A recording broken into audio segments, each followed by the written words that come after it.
I've also noticed Yeah, that... okay, I get it. She's a brat sometimes, but I'm sorry, what's the plan here? It sounds like you think Sophia is having these problems in your class, so what are you gonna do about it?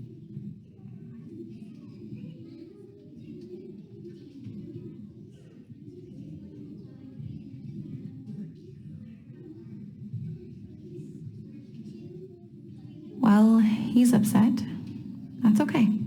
We can try to pick this up next time. But before he leaves, I might want to clear up how important it'll be for us to work together on this.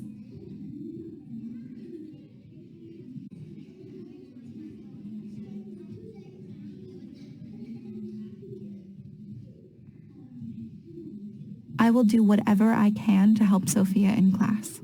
Good.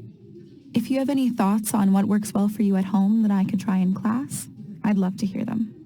You get that it's not my job to do your job, right? Absolutely. That said, you'll always know Sophia better than I will.